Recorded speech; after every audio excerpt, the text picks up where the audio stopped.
disposición para que esas partes donde por ahí no hay actividad o nos conectamos en otro mito o lo que sea, estas partes están cortadas para que obviamente no quede un vacío. Así que un aplauso para César que edita los videos.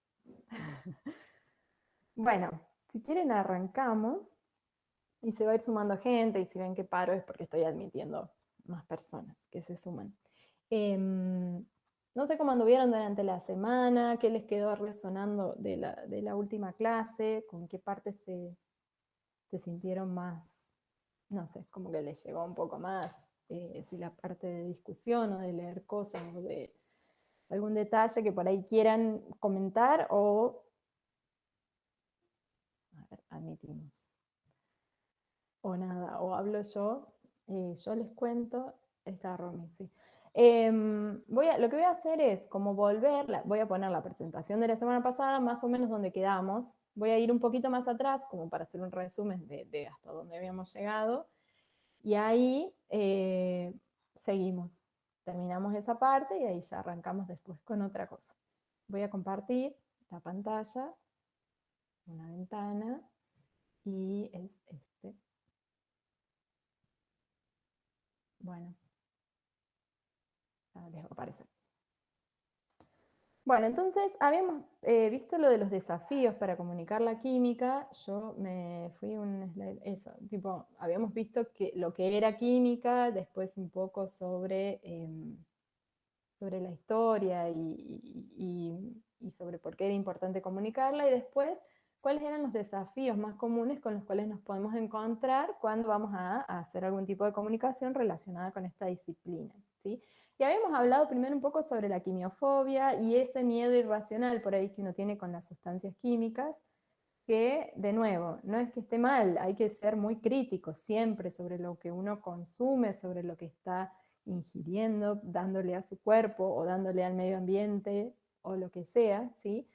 Pero a veces hay una falta de información. Entonces, siempre que vemos algo que no conocemos y que quizá tenga mala propaganda, a veces a propósito, también para vendernos otras cosas, eh, se genera eso, como un miedo o una angustia ante ciertos compuestos químicos sin estar sostenido por algún conocimiento científico que nos permita ser críticos. Por eso es tan importante la comunicación, porque ahí nosotros podemos ir pasando el mensaje con información para que la persona pueda decidir de manera informada, que es lo que siempre, siempre se busca a la hora de educar, ¿sí? O de transmitir algún conocimiento, es generar personas con poder de decisión crítico, ¿sí?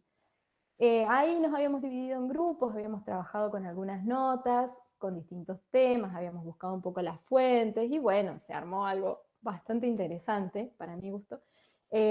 Yo dejé abierto un foro que vi que no han participado, no importa, porque yo sé que están con 1.000.000 de cosas aparte de este seminario. Entonces, obviamente, no era obligatorio ni nada, pero yo el espacio lo voy a dejar abierto, por más que el seminario se termine hoy, porque si alguien quiere en algún momento hacer algún comentario y alguien lo ve y le quiere responder, el espacio está ahí.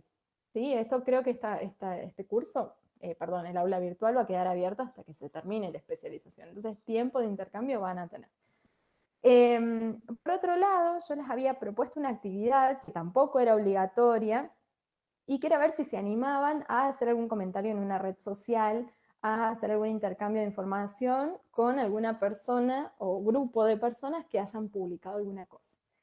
Y de nuevo, entiendo que todo el mundo está a 1.000 y recibí una sola intervención, en realidad 2 intervenciones de una misma persona, que es de Romina Escolari, que yo le pedí permiso y me dejó mostrarlo, así que yo les quería mostrar lo que ella estuvo haciendo en redes sociales, que me pareció muy interesante. Entonces voy a dejar de presentar esta pantalla porque les quiero mostrar esa intervención que me pareció genial.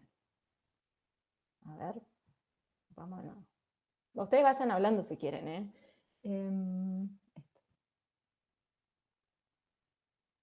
Bien.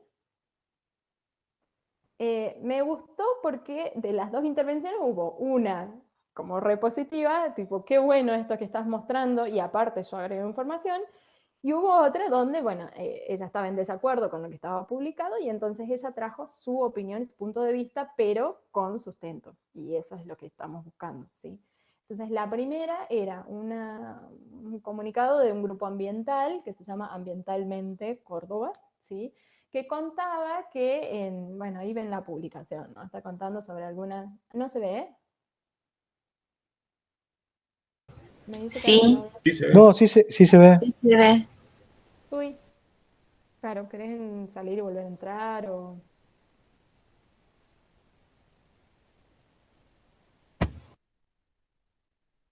Bueno, mientras igual les voy contando de qué se trataba. No sé si querés salir de la llamada y volver a entrar, a veces se soluciona eso. Meet a veces hace esos crashes, así, o con el audio o con la imagen. Bueno, entonces en esta publicación contaba como buenas noticias a nivel ambiental, donde se habían prohibido algún tipo de plásticos, algunos envoltorios, bla, bla, bla. Y entonces el aporte que hizo Romina, esperen que voy a admitir una persona, ahí está. El aporte que hizo Romina fue este, o sea, primero apoya la publicación, hace notar que está en acuerdo y después cuenta que hay investigaciones también para envolver alimentos con otro tipo de cosas que son comestibles o biodegradables, qué sé yo, y vi hoy, me metí de nuevo y vi que te habían respondido, así que bueno, nada, como que quedó una cosa muy feliz. Pero después hay otra publicación donde, esperen que voy a admitir otra persona, ahí está. Otra persona hizo esta publicación que pretende ser un chiste, tipo una persona que se va a vacunar y cuando él se va a vacunar empieza a preguntar, bueno, pero entonces ya está, puedo vivir la vida loca de nuevo. Y la persona que vacuna le está diciendo, no, no, tenés que seguir tomando cuidados, tenés que seguir usando el tapabocas, qué sé yo. Y entonces la persona dice, bueno, pero al menos se sabe lo que me está inyectando y la persona le dice que está prohibido porque es información confidencial. Y bueno, eso es muy refutable desde muchos lados porque la composición de las vacunas es algo público, ¿sí? Podemos estar o no de acuerdo con los componentes, pero los componentes son públicos, ¿sí? Y entonces la intervención de Romina fue esta, que fue muy polite, ella fue muy educada en responder, y le puso las fuentes de donde uno puede conocer la composición de las vacunas, por ejemplo, el manual del vacunador del Ministerio de Salud, que no sé si han entrado, pero tiene no solo la composición de las vacunas, sino un montón de estudios que muestran cuáles son los efectos secundarios esperables, cuánto espacio tiene que pasar entre las dosis, bueno, tiene mucha info sobre las vacunas, entonces, bueno, y entre hoy y nadie le había respondido, que muchas veces eso suele pasar eh, cuando uno pone un aplauso para Romina, sí, la verdad que sí, a mí me pareció súper interesante y me gustó mucho la forma en la que lo hace, porque es, nada, muy educada en su respuesta, pone fuente y también buscó algo para, también podemos hacer eso, digamos, cuando estamos de acuerdo, podemos intervenir también para mostrar de nuestro lado científico que hay conocimiento que avala eso que está diciendo esa persona. Y eso le da fuerza también a esas publicaciones que tienen información verídica. Pero por ahí sí vemos que, porque esta publicación, si ustedes entran después, si quieren, les pasamos el link o lo que quieran, está reforzada por un montón de comentarios de personas que están de acuerdo con esa publicación. Entonces todo el mundo comenta, ay, sí, porque nos quieren envenenar y nos van a meter un chip y qué sé yo.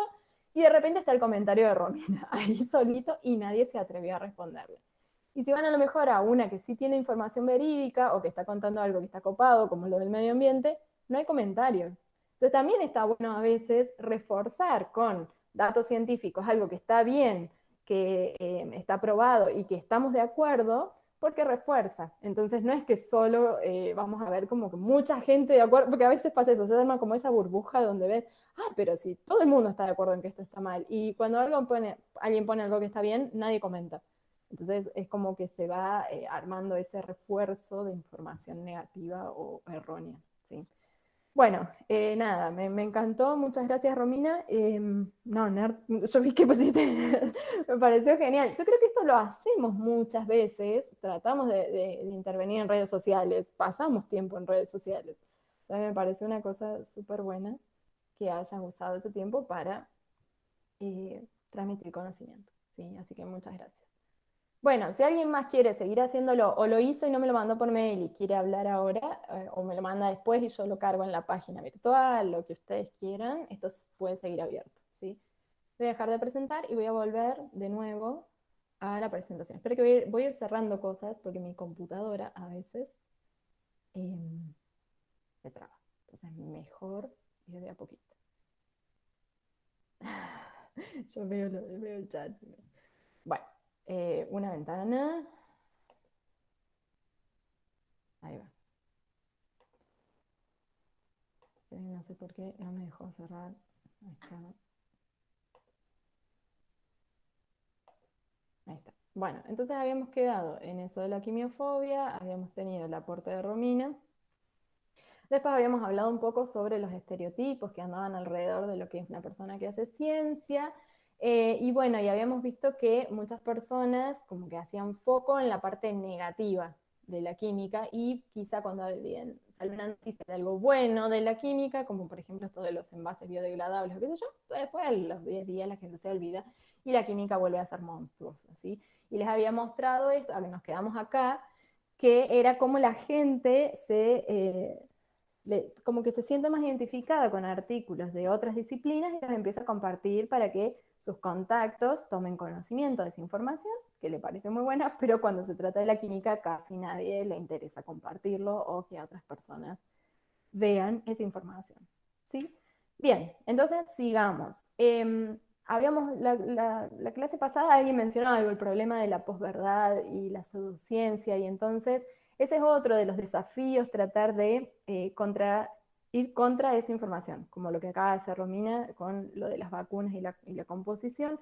Nos vamos a encontrar con un montón de información falsa o sin soporte científico o, bueno, un montón de cosas, no sé cómo más llamarla, pero ahí hay una intervención de Susana Gallardo en el COPUSI, que fue el Congreso de Comunicación Pública de la Ciencia en el año 2019, que ella dijo que en realidad la paradoja es que cada vez hay más información disponible porque tenemos internet, porque tenemos redes sociales, mismo por la tele se están haciendo un montón de programas, a lo mejor que tengan algún contenido científico, pero eso hace también que se pierda la información buena, digamos, o de calidad, ella dice, entre tanta cantidad o volumen de información falsa.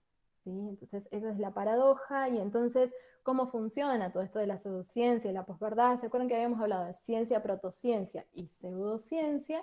La pseudociencia es la que no sigue el método científico, no le interesa seguir el método científico, y no permite ser refutada, no acepta ser refutada y por supuesto no es reproducible, ¿sí?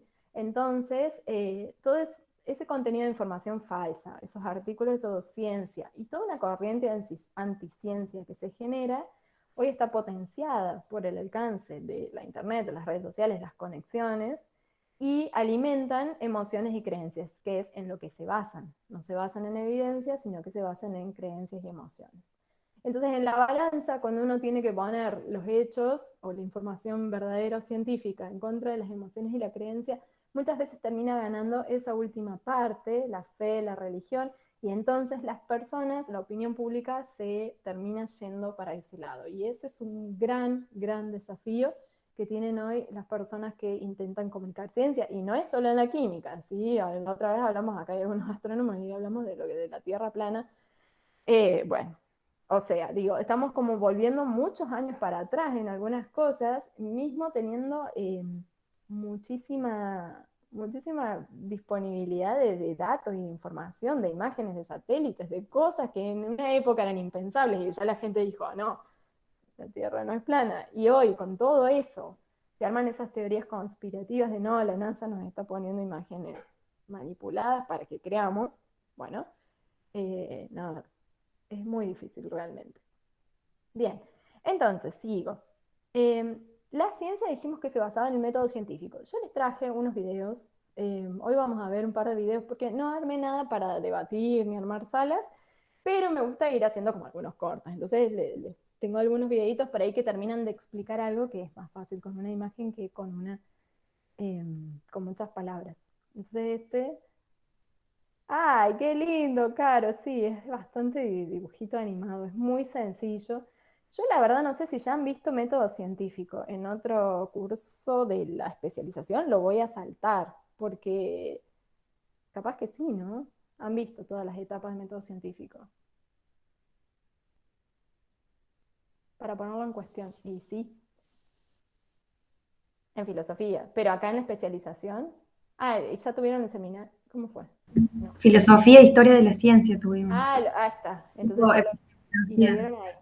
Bueno, entonces yo después tienen el link en el aula virtual, el que quiere ver el videito lo ve, es bastante gráfico, son unos muñequitos que ven cómo crece la planta y entonces tratan de decidir cuál es la mejor forma de que esa planta crezca utilizando herramientas del método científico.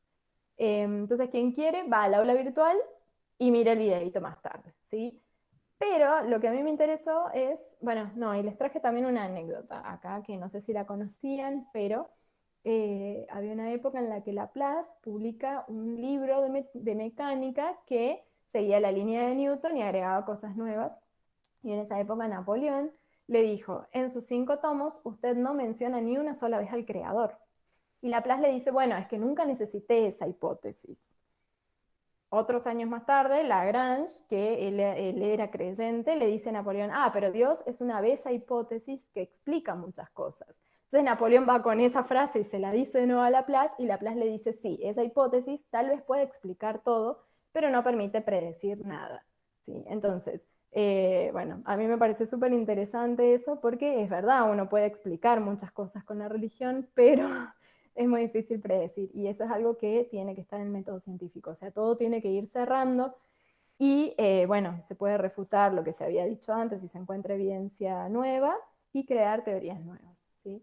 Entonces, acá hay un meme muy famoso que es el método científico explicado con memes, y en realidad, bueno, una discusión que existe es si realmente se puede decir el método científico. En realidad existen varios, porque depende de la disciplina, hay cosas que se usan, hay partes que tienen sentido y partes que no. En muchas ciencias teóricas la experimentación no toma lugar, sino que será un muestreo, una toma de datos, una encuesta, son otras cosas, pero siempre, siempre eh, tienen que tener datos, basarse en esos datos para generar alguna evidencia, alguna teoría y que puede llegar a ser refutada, ¿sí? Y tiene que ser reproducible.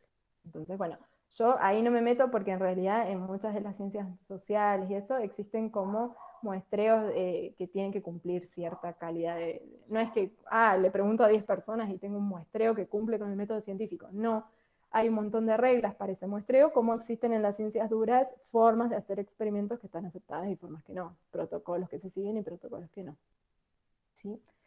Bien, voy a seguir. No sé si alguien quiere ir comentando algo. Acuérdense que tienen los micrófonos ahí que pueden abrir o pueden dejar algo en el chat. Yo el chat por ahí no lo consigo ver mucho porque estoy presentando, pero cada tanto lo veo.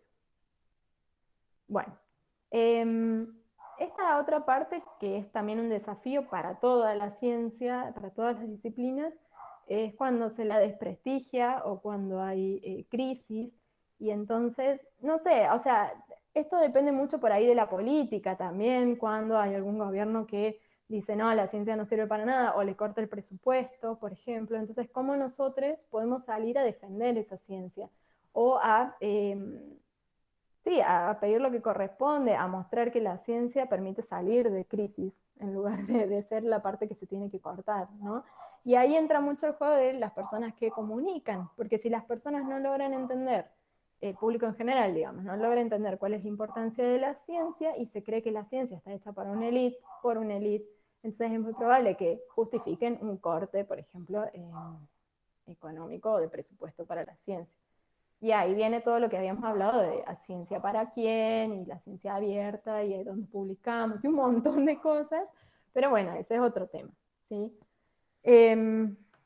Bien, otro tema que nos encontramos por ahí es que es un poco difícil a veces poder traducir el lenguaje de algún conocimiento a nivel químico para público en general, porque las personas en general tienen la idea de que la química es muy abstracta. Y en realidad la química, bueno, es una de las ciencias más abstractas, ya vamos a ver una escala, ¿sí? Pero está en todos lados. Entonces, si nosotros logramos, como dice ahí abajo, se requiere un salto conceptual para comprender cómo lo micro tiene implicancia en lo macro. O sea, todo lo que nosotros vemos o hacemos o sentimos, o sí, incluso todo lo que olemos, ¿no? Todo tiene química. Entonces, ¿cómo podemos traducir del nivel molecular al nivel macro? Y eso tiene que ver también con lo que habíamos visto al principio. Si yo hablo de la química a nivel macro, también estoy hablando de química, ¿sí? Y entonces la gente suele caer en estas cosas comunes como toda la química es mala o toda la química es buena, porque es muy difícil conseguir ver dónde está la química y qué implicancia tiene en nuestra vida cotidiana. Acá hay una escala que la hizo Spencer y que habla de qué tan abstractas o concretas son las ciencias. Obviamente faltan ahí un montón, pero si hablamos de astronomía, geología, biología, son ciencias bastante concretas.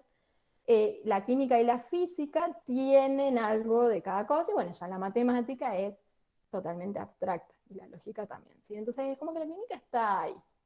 Y lo que sí les voy a mostrar, un videíto, es una herramienta comunicacional que se hizo para el año de la química, que fue en el 2011, que trata de mostrar un poco de la química en la vida cotidiana. Y a mí me pareció un recurso muy bien hecho. Entonces se los quería mostrar como un ejemplo de cómo podemos bajar la abstracción que a veces tiene la química para el público en general. Eh, Ahí va. No sé si yo comparto un video y tengo los auriculares puestos. Ustedes no escuchan el sonido, ¿o sí? ¿Sí escuchan? Ahí listo. Bueno. Gracias. Soy muy antigua con estas cosas. Esto. Quiero ver si ven la pantalla. Parece que sí. Bueno, si no escuchan el sonido me avisan y me saco los auriculares. Pero dijeron que sí se escucha.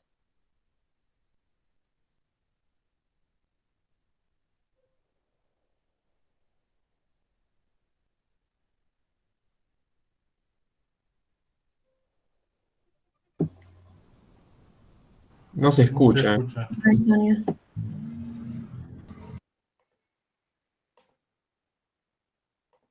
No se escucha. Me saco los auriculares. ¿Será eso? Que necesite el audio de la compu. No tengo idea. Igual es musiquita, ¿no? No es que... Pero vamos a probar y vemos.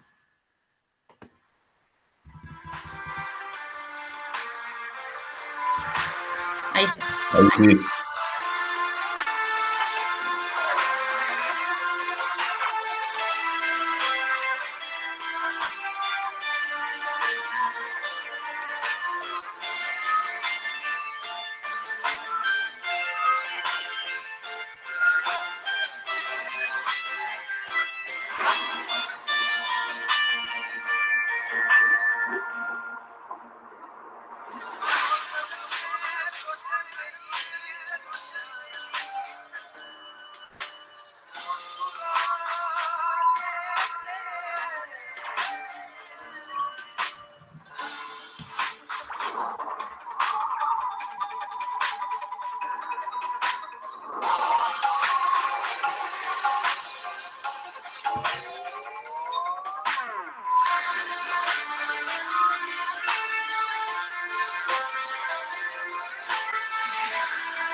Bueno, ahí vuelvo. Vamos a dejar de presentar esto.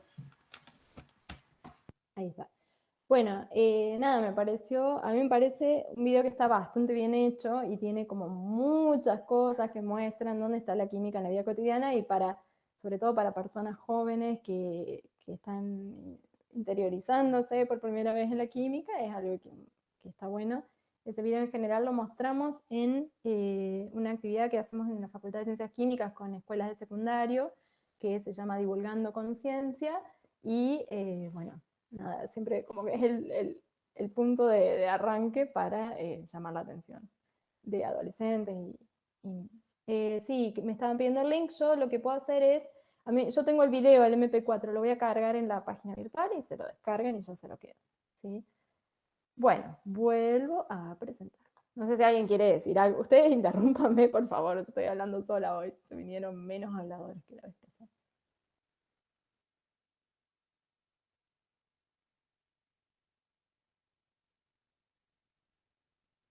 Bueno.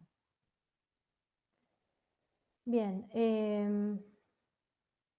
Esta es otra de los desafíos que a veces tenemos para comunicar, y es que la gente tiene esa idea de que la química es difícil, que solo las personas muy inteligentes entienden de química, y esa es otra barrera que hay que romper. La química es igual de fácil o difícil que cualquier otra disciplina o lo que sea, solo que, bueno, muchas veces nos ha pasado de que en el secundario o no tenemos química, o tenemos una química medio mal enseñada, o con poca, no sé, como no nos atrae mucho. Ese es el link del video. ¿Alguien pasó algún link de YouTube? Sí, sí. Sí, buenísimo. Ahí está entonces, Caro. Gracias. Bueno, entonces, ¿dónde entramos nosotros? Bueno, las personas en la escuela quizá tengan una química mal enseñada o poco motivadora, pero muchas personas, muchas no, todas, pasamos mucho tiempo fuera de la escuela, tanto cuando vamos a la escuela o como cuando ya somos grandes. Entonces, ahí la comunicación de la química es donde tiene un papel central, tratar de desmitificar un montón de cosas y empezar a mostrar que la química es algo que se puede entender y es importante entenderlo, ¿sí? Y por último, ¿qué pasa cuando vamos a un museo o cuando vamos a alguna muestra? Cuando queremos mostrar algo de química, muchas veces, varios de esos experimentos, requieren una infraestructura o tienen alguna peligrosidad, si se quiere. Obviamente no es para prender fuego nada, pero quizás cosas que las personas no pueden manipular sin elementos de protección personal. Entonces a veces queda como en algo o muy demostrativo o lo que sea, y entonces eso puede llegar a ser otra barrera. Pero es solo cuestión de buscar cosas que sí se pueden hacer de manera más barata también, para no tener que comprar reactivos. Hoy en internet hay muchísimas cosas, con esto de la pandemia se ha magnificado la información sobre cómo hacer algunos experimentos sencillos en casa, de química, para niñas, niños, niñas. Entonces hay info sobre eso. Pero bueno, si lo comparamos con otras disciplinas, a veces es más complicado ponerse a hacer un experimento, ¿sí? Bien, vamos a terminar esto medio rápido para pasar a otra cosa, pero esta es una pregunta que siempre nos vamos a hacer cuando vamos a iniciar alguna actividad de comunicación: ¿para quién vamos a estar comunicando? Y dentro de los grupos a quien comunicamos vamos a ver tres. Uno es el público en general, o sea, son personas que no tienen estudios científicos y a las cuales nos vamos a dirigir. Y dentro de ese público general vamos a encontrar subgrupos, ¿sí? El público interesado se le dice a personas que se autoconvocan. Yo digo, yo voy a dar una charla sobre vacunas, y entonces las personas que les interesan van, ¿sí? Incluso cuando no saben prácticamente nada sobre el tema. El público atento es personas que van, pero ya tienen un conocimiento inicial sobre el tema. Entonces, obviamente, el punto de partida, si nosotros sabemos qué tipo de público vamos a tener, es diferente, ¿está? Y por último, el público involucrado, que es cuando es un subgrupo que tiene un interés particular por el tema que vamos a hablar. Si voy a hablar de la contaminación en una laguna, entonces probablemente el pueblo que vive alrededor de esa laguna esté mucho más interesado y va a ir, y entonces eso se considera un público involucrado. Probablemente tenga cuestiones y preguntas sobre cómo eso les está afectando en su vida particular, y nos tenemos que preparar obviamente para eso. También podemos encontrar grupos que son específicos a nivel demográfico. podemos hablar de personas de distinta edad, de un grupo en particular. Por ejemplo, vamos a ir a una escuela secundaria. Entonces, el lenguaje que vamos a usar obviamente es distinto que si le vamos a hablar a personas mayores. Podemos tener subgrupos de género, subgrupos de etnias, de distintos ingresos económicos, que hablan distintos idiomas. Entonces, bueno, eso siempre obviamente nos prepara para armar nuestra herramienta comunicacional. Todo esto ya lo deben haber visto, entonces por eso lo estoy pasando así como rapidísimo. Y estaría bueno que hagamos esfuerzo por incluir minorías. ¿Por qué? Porque se ha demostrado que la representación es importante para las personas, sobre todo cuando son jóvenes. Entonces, cuando un niño o una niña va a decidir qué estudiar o qué quiere ser cuando sea grande, muchas veces dicen cosas con las cuales se identifican o que han visto o que conocen. Entonces, si nosotras podemos mostrar personas que hacen ciencia como personas en general, entonces muchas personas van a querer, se van a sentir identificadas con ese modelo y quizá elijan esa disciplina o se interesen aunque sea por conocer. ¿Sí? También podemos estar hablando a personas que toman decisiones. Y acá, bueno, puede ser para políticos que están interesados en algún tema para tomar alguna decisión a nivel político, mediadores, hoy en día incluimos a los influencers, y bueno, líderes en general. ¿Sí? Y por último, una sola slide de cómo comunicamos, porque también este no es ahí mi tema, ¿sí? Pero es un resumen. O sea, primero yo defino a qué público le voy a hablar, cuáles son mis objetivos, de qué tema quiero hablar. Después tengo que ver con qué voy a contar, cuáles son mis recursos, de dónde voy a sacar la información. Ahí diseño la actividad comunicacional y tengo que, en general, hacerme una idea de cómo voy a evaluar cómo fue el resultado de eso, ¿sí? No evaluar a las personas, a ver si entendieron lo que yo dije, sino evaluarme a mí misma de cómo salió la actividad. Eso es algo, una práctica que muchas veces no la hacemos y es muy interesante porque eso nos da pie a armar las próximas, ¿sí? Entonces, si yo di una charla y no me hicieron ninguna pregunta, o me hicieron preguntas y yo no tenía la información suficiente, entonces yo tengo como que autoevaluar eso después de comunicar. En el medio comunico y después reflexiono y si puedo hago un seguimiento. Si yo voy a hablar de algún tema en específico a personas involucradas, por ejemplo, puedo después seguir en contacto, puedo diseñar alguna encuesta para ver con qué dudas se quedaron o qué les gustaría ver en un futuro, etc. ¿Sí? Bien, entonces hasta ahí yo llego con esa presentación y ahora quería como cambiar de tema. Entonces hago una pausa para preguntarles cómo están, se quedaron con algo en la cabeza o no. Sigo. Voy a ir abriendo la presentación que sigue. Hay un micrófono ahí. ¿No? Ok. Bueno. Sí. María José, tenés el micrófono abierto. Bueno. Bueno, como tema para seguir, traje algo sobre tabla periódica, que es como algo básico para los químicos. Tenemos siempre nuestra tabla, pero aparte porque la tabla nos da muchísima información de los elementos, de cómo se comportan y nos permite predecir cosas, ¿sí? Entonces quería hacer como un pantallazo en eso. En el año 2019 se cumplieron 150 años de la tabla periódica y no sé si han visto, hubo un montón de actividades comunicacionales alrededor del tema. Entonces, bueno, les voy a contar un poco sobre eso. Les voy a contar todo lo que tengo pensado, y si me dicen, no, saltemos otra cosa, yo salto. Después de eso, yo quería contarles algo sobre algunas fuentes bibliográficas en química, de dónde sacamos información, y cuáles son los temas que hoy más están dando vueltas en el tema química a nivel mundial, ¿sí? Después traje un poco sobre baterías de litio, porque me interesa que es algo súper importante para Argentina y la región, ¿sí? Entonces hablar un poco de esas baterías, cómo funcionan, pero también todo lo que anda dando vueltas alrededor a nivel geopolítico, social, cultural, ambiental, etcétera, que eso nos tendría que traer algunos debates quizás.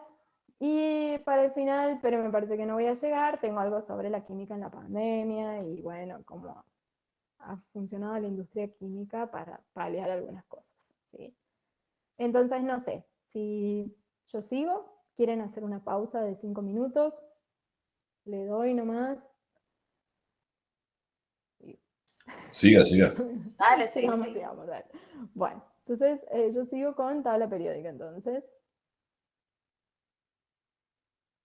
Creo que todo el mundo ha visto una tabla periódica, seguramente en el secundario. Debo decirles que no sé las edades de todas las personas que están acá, pero la tabla de hoy no es la misma que han usado en el secundario, porque el último elemento químico se descubrió en el año 2016, entonces eso va ampliando nuestra tabla periódica, ¿sí? Quizás haya personas que terminaron el secundario en el 2016, no lo sé. Pero bueno, para la mayoría me parece que no, así que, a ver, no sé si me dan los tiempos, 5 años. A las investigadoras de Córdoba le dieron, les asignaron Sí, un un elemento en la tabla. elemento, sí, hubo una actividad que fue la tabla periódica de mujeres, y lo que hacían era como tratar de, en realidad incluían a muchas científicas de todas las áreas de las ciencias sociales, de las ingenierías, de las ciencias químicas, físicas, naturales, biología, en algún elemento de la tabla periódica. Y muchos de esos elementos a veces tenían que ver con el tema de trabajo, o con, no sé, la edad de la persona, o lo que sea, algo que las El apellido. identificara. A veces el apellido, es verdad. Yo tenía un slide de eso y la saqué, porque en realidad la vez pasada que había dado la especialización, había una de las chicas que había estado encargada de esa actividad, entonces ella nos contó un poco sobre eso, y bueno, yo tenía la imagen, pero bueno, la puedo buscar, cualquier cosa y se las muestro. Bueno, entonces, vamos con la tabla periódica de los elementos. Acá, esta es la tabla que está hoy en el año 2021, la que más se usa. Después les voy a mostrar que existen otros modelos, pero esta es la tabla que conocemos, pero no siempre fue así, y como hemos visto en la evolución del modelo atómico, también la tabla periódica fue evolucionando, por supuesto, y esta es la tabla que se considera como la primera de esta tabla, ¿sí? Porque hubo otras antes también, que ya se las voy a mostrar, eran mucho más básicas, pero esta fue la que hizo Mendeleev, nunca supe si es Mendeleev, Mendeleev, he escuchado profes que lo dicen de distintas formas, pero no importa, y la hizo en el año 69, la presentó, la publicó. Y por eso en el año 2019 se cumplieron 150 años de esa publicación, ¿sí? Para armar una tabla se necesitan algunos conceptos básicos que hasta ese momento quizás no existían, y por eso se tardó tanto en crear una. Primero, la noción de elementos. Ustedes se acuerdan que hasta que llegó Lavoisier, más o menos, bueno, en Boyle, en el siglo XVII, se creía que los elementos eran agua, tierra, fuego y aire, y entonces no se podía armar una tabla con eso, ¿sí? Entonces había que saber lo que era un elemento. Después había que descubrir los elementos, porque, por ejemplo, Lavoisier, que fue uno de los que intentó sistematizar, él descubrió 33. Hoy tenemos 118. Entonces, bueno, obviamente esto fue creciendo a medida que se descubrieron elementos y se descubrieron cosas teóricas como la química cuántica también, ¿sí?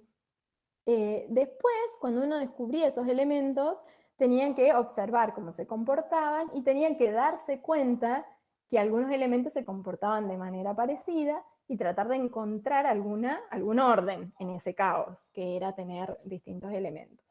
Y algo que fue como el puntapié para las primeras tablas fue poder determinar la masa atómica de los elementos, ¿sí? Porque fue una de las primeras formas de organizar la tabla, fue por masa. Hoy ya no es más así, es por número atómico, ya lo vamos a ver, que es la cantidad de protones que hay en el núcleo, y no por masa.